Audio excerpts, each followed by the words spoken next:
तर राज्याच्या राजकारणात सध्या विविध घडामोडी घडतात। राष्ट्रवादी काँग्रेसमधील अजित पवार गटाचे नेते छगन भुजबळ यांनी सोमवारी शरद पवारांची भेट घेतली। सोमवारी दोघांमध्ये जवळपास तासभर बंद दाराआड चर्चाही झाली आणि त्यानंतर मंगळवारी शरद पवारांच्या मोदी बागेत खासदार सुनेत्रा पवारांनी जाऊन शरद पवारांची भेट घेतल्याचं सुद्धा कळतं। आणि या सगळ्या पार्श्वभूमीवर आज दुपारी 12 वाजता शरद पवार पत्रकार परिषद घेणार आहेत। सलग 2 दिवस झालेल्या मोठ्या भेटीबाबत शरद पवार आता काय बोलणार याकडे सगळ्यांचंच लक्ष लागलेलं आहे।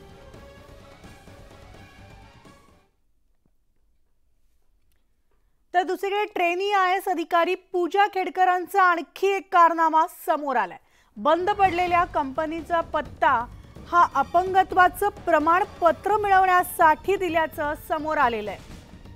पिंपरी चिंचवड ज्या पिंपरी पालिकेच्या YCM रुग्णालयाला खोटा पत्ता आणि बनावट रेशन कार्ड देऊन पूजा खेडेकरांनी अपंगत्वाचं प्रमाणपत्र मिळवल्याचं समोर आलंय। त्यांनी पिंपरी चिंचवड हद्दीत राहते असं सांगून प्लॉट नंबर 52 देहू आळंदी तळवडे हा पत्ता रुग्णालयामध्ये दिलेला होता। तर आता आणखी एक कारनामा पूजा खेडकरांचा समोर आला। त्या ठिकाणी पत्ता नाहीये तर एका कंपनीचा पत्ता असल्याचं समोर आलंय। थर्मोवेरिटा इंजिनिअरिंग प्रायव्हेट लिमिटेड नावाची कंपनी आहे आणि जी सध्या बंद आहे। मात्र कंपनीचा पत्ता रहिवाशी म्हणून देऊन पूजा खेडकरांनी खोटी माहिती दिल्याचं यावरनं स्पष्ट झालेलं आहे। आणि याविषयीचे अपडेट जाणून घेणार आहोत। आमचे प्रतिनिधी चंद्रकांत फुंदे आपल्या सोबत आहेत। चंद्रकांत, पूजा खेडकर प्रकरणामध्ये दररोज नवनवीन खुलासे नवनव्या गोष्टी समोर येताना दिसतात। मनाली खरं तर पूजा खेडकरवर यांच्यावर कारवाई झालेली आहे। त्यांना ऑलरेडी मसुरीला बोलून घेतलं गेलेलं आहे। त्यांची जे प्रोबेशन पिरियड तो अफोर्ड केला गेलेला आहे। तरी त्यांनी केलेले कर्तुदी आणि कारनामे काही थांबण्याचं नाव घेत नाहीत। त्यांनी जो YCM मध्ये पत्ता दिला होता दिव्यांग सर्टिफिकेट काढण्यासाठी तो एका कंपनीचा निघाला। जी कंपनी त्यांच्याच नावावर आहे, ते डायरेक्टर आहेत, ते त्यांची आई, पण ती कंपनी सध्या बंद अवस्थेत आहे। त्याच कंपनीच्या नावावर ही गाडी होती आणि तो टॅक्सही थकलेला आहे आणि तिथे चक्क रहिवासी दाखवून तिथनं रेशन कार्ड काढलेलं आहे। म्हणजे जो पत्ता व्यावसायिक कंपनीचा आहे तो निवासी दाखवून त्यांनी तिथं ते थोडक्यात रेशन कार्ड काढल्यामुळे एका अर्थाने पुन्हा एकदा फसवलेलंच आहे प्रशासनाला, सिस्टीमला या खेडकर कुटुंबियांनी। आणि याच सिस्टीमचं प्रशिक्षण घेण्यासाठी मसुरीला बोलवण्यात आले। त्यामुळे चंद्रकांत कदाचित या पदावर सुद्धा गदा येण्याची शक्यता आहे का? निश्चितच एवढं जर सगळं खोटं समोर सिद्ध झालं ऑन पेपर तर त्यांचं टर्मिनेशन होऊ शकतं। त्यांची IAS पद जे आहे त्यांना मिळालेली रँक ही रद्द होऊ शकते, कॅन्सल होऊ शकते, त्यांना सर्व्हिसमधनं निष्कासित केलं जाऊ शकतं। निश्चितच धन्यवाद चंद्रकांत या सविस्तर माहितीसाठी।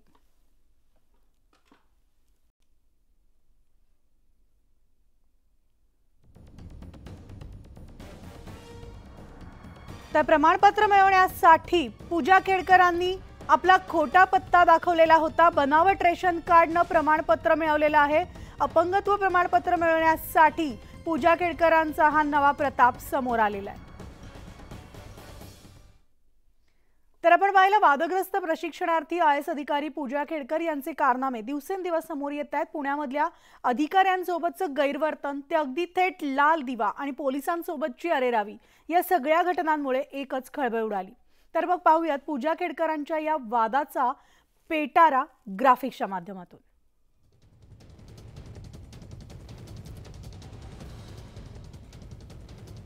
तर पूजा एक वाद अनेक अशा गोष्टी समोर येत आहेत। पुण्यात वरिष्ठ अधिकाऱ्यांसोबत गैरवर्तनाचा आरोप। अपर जिल्हाधिकाऱ्यांचं अँटी चेंबर बळकावल्याचा आरोप। खासगी कारवर अंबर दिवा बसवला। वडिलांनी तहसीलदारांना धमकावल्याचा आरोप।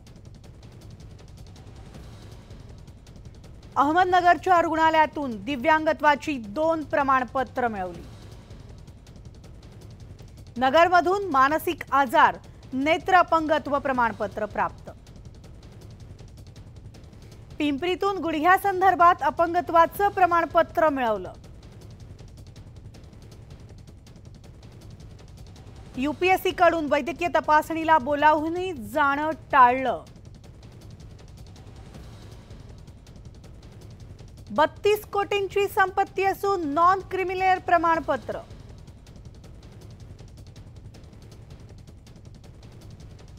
कॅटच्या अर्जात दिलेल्या माहितीमध्ये तफावत, अर्जात नमूद केलेल्या वयात तफावत, 2020-2023च्या अर्जात वेगवेगळी नावं, आई मनोरमा खेडकरांचा मुळशीतील व्हिडिओ व्हायरल, बाउन्सरसह बंदूक दाखवत शेतकऱ्यांना धमकावलं, पुण्यात मेट्रो अधिकारी पोलिसांसोबत अरेरावी,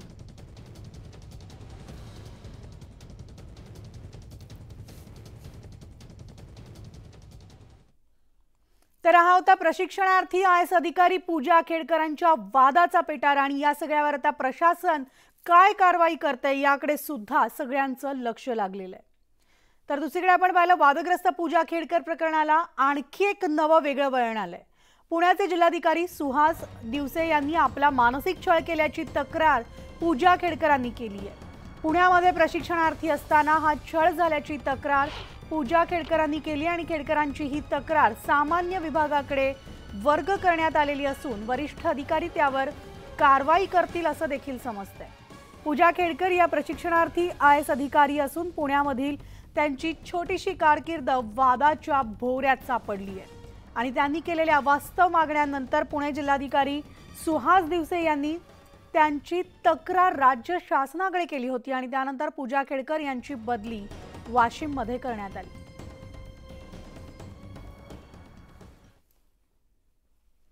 आणि दुसरीकडे बातमी कोल्हापुरातली, विशाळगड परिसरामध्ये बंदी आदेश लागू करण्यात आलेले असून आजपासून 19 तारखेच्या रात्री 12 वाजेपर्यंत ही बंदी आदेश असणार आहेत। अतिक्रमण काढताना कायदा आणि सुव्यवस्था बिघडण्याची शक्यता असल्यामुळे हा आदेश काढण्यात आलेला आहे। 19 जुलैपर्यंत परिसरात बंदी आदेश लागू करण्यात आलेले आहेत। विशाळगड परिसरामध्ये गेल्या 3 दिवसांपासून आपण पाहतोय तणावपूर्ण परिस्थिती या ठिकाणी निर्माण झालेली होती। तर आमचे प्रतिनिधी ज्ञानेश्वर साळोखे आपल्यासोबत आहेत। ज्ञानेश्वर, काय सविस्तर सध्याचे अपडेट्स? विशाळगड परिसरामध्ये रविवारी जी हिंसाचार झाला होता त्यानंतर आता पोलीस प्रशासनाने कडक पावलं उचलायला सुरुवात केलेली आहे। तर दुसऱ्या बाजूला जी शिवभक्तांची मागणी होती त्यानुसार विशाळगडावरचे अतिक्रमण हटवायला सुद्धा सुरुवात आहे ती झालेली आहे। ही अतिक्रमण हटवताना कायदा आणि सुव्यवस्थेची स्थिती निर्माण होऊ शकते या अनुषंगाने पोलिसांनी आता या सगळ्या परिसरामध्ये बंदी आदेश आहे ते लागू केलेला आहे। अगदी पांढरेपाणी ते गजापूर आणि इथून विशाळगडापर्यंत हा सगळा बंदी आदेश आहे तो लागू असणार आहे। आज सकाळी 6 वाजल्यापासून या बंदी आदेशाचं जे आहे ते लागू करण्यात आलेलं आहे। तो 19 तारखेच्या रात्री 12 वाजेपर्यंत आदेश आहे तो लागू करण्यात येणार आहे। एकूणच या ठिकाणी पाहायला गेलं तर अनेक संघटना सुद्धा आता विशाळगडाकडे जाऊ पाहत आहेत। याशिवाय अनेक राजकीय नेते सुद्धा विशाळगडाकडे मदत घेऊन जाण्याचा प्रयत्न करत आहेत। या सगळ्या पार्श्वभूमीवरती पोलिसांनी कायदा आणि सुव्यवस्था निर्माण होऊ नये यासाठी आता कडक पावलं उचलायला सुरुवात केलेली आहे। प्रांत अधिकाऱ्यांनी पोलिसांच्या विनंतीनुसार हा आदेश आहे तो आजपासून लागू केलेला आहे। धन्यवाद ज्ञानेश्वर या सविस्तर माहितीसाठी।